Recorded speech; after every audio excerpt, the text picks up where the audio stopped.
Good morning guys! Magluluto tayo ngayon ng fried rice. Fried rice para sa aking inaalagaan ng bata. Pang lunch niya guys. Ito. Yung kanin, yung bawal, lagyan ko siya ng, kaya yellow kasi lagyan ko siya ng egg yolk. Yan. Tapos kanina nagprito na ako ng itlog. Ito, long beans. Lagay ko na siya kanina ng tubig. Pinalambot ko muna siya sa tubig. Tapos, mayroon tayo ditong sahog na gusto niya yung spring onion. Tapos, ito, luncheon meat. Gisa natin siya sa bawang. Kasi gusto niya yung bawang. Saka may itlog tayo. Egg yolk. Egg white pala. Asin. Tingasin. Tapos mamaya, tayo ng lagyan natin ng konting yung sauce para panlasa. Pisa na tayo guys. Luto tayo lagay na tayo ng mantika.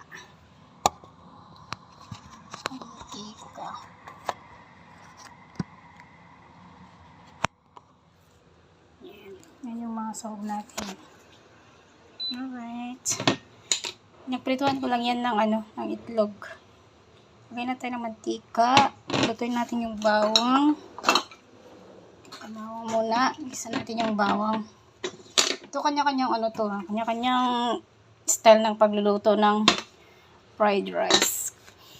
Depende sa luto nyo kung ano ang gusto nila yung kakain. Kaya ganun ang gagawin natin. Ayan, initin natin konti. Kasi mainit na to. Kasi naglutuan ko na to ng itlog. Yung pan ko. Ito yung gusto kong frying pan na kahit na.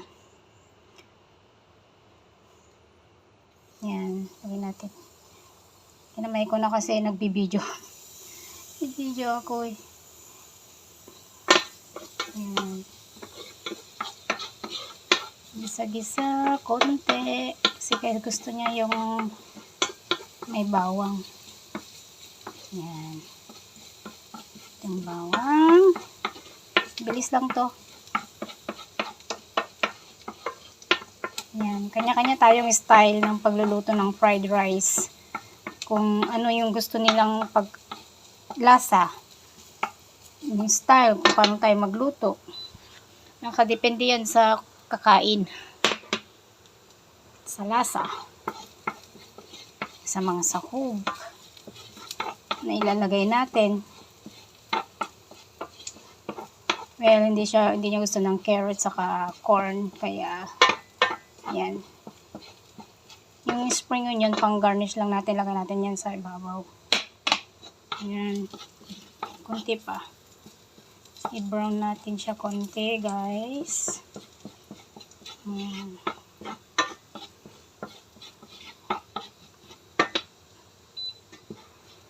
Tapos lagay na natin yung luncheon meat. Naluto na to actually. Luto na to. Yan. Luto naman na lahat eh. Luto naman na lahat. Sigisa lang natin siya sa bawang. Para yung amoy at saka lasa niya. Yan. Lagay na natin pati yung long beans na iniwa ko siya ng may tubig. Maliliit. May usok.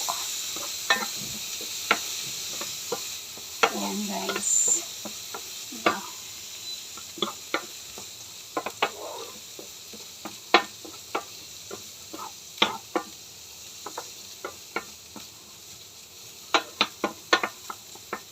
Tapos, pwede na natin lagay yung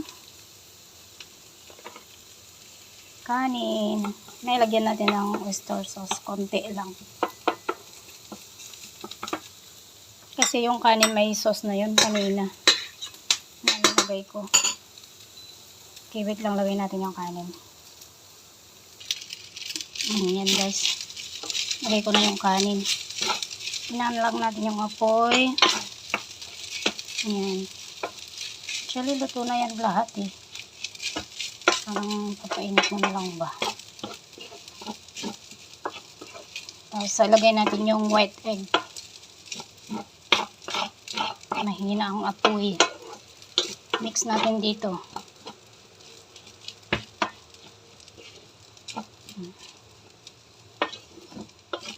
Yan, ang paborito niyang fried rice.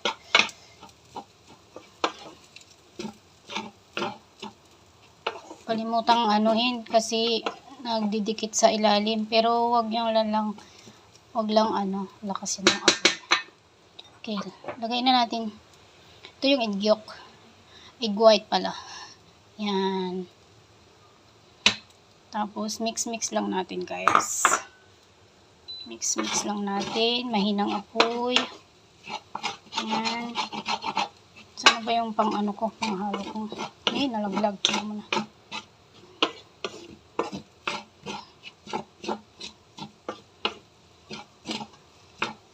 Tapos timplahan nyo muna. Tikman nyo kung anong lasa. Yun yung mga yung may puti-puti. Egg white. Nakamix.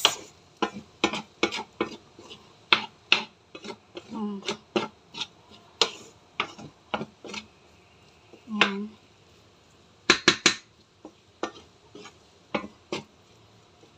Tikman natin, guys, kung ano na ang lasa. Yan, konting oyster sauce lang, guys. Nilagyan ko ng konting oyster sauce pampalasa.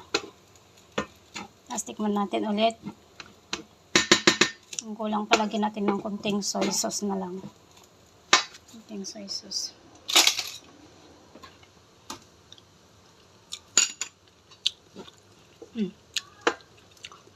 Konti na lang. Konting soy sauce lang. Ito.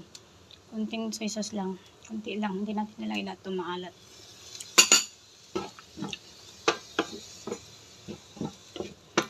Yan. Okay na siya, guys. Luto na yan. Lagay na natin yung spring onion. Huli na yung itlog kasi yung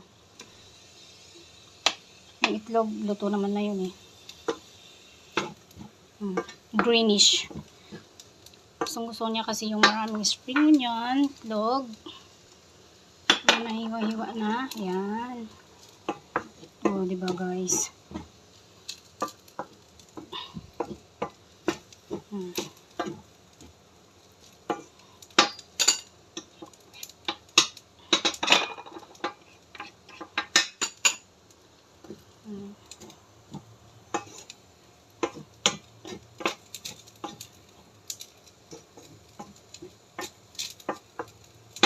Tikman natin. Yan, tikman natin, guys.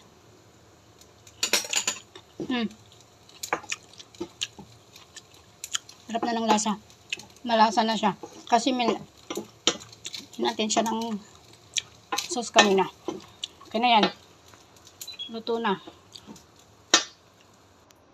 Ayan na siya, guys. Luto na yung fried rice ko.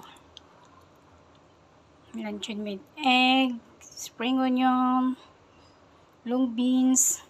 Siya ko sa garlic. Ganyan lang. Simple. Simpleng fried rice, guys. Para tanghalian ng aking alaga. Yan. Diba? Simple lang. Simpleng fried rice. Yan, guys. Maraming salamat. Please watch my video and please subscribe, guys. Thank you so much. Bye. Be kind, guys.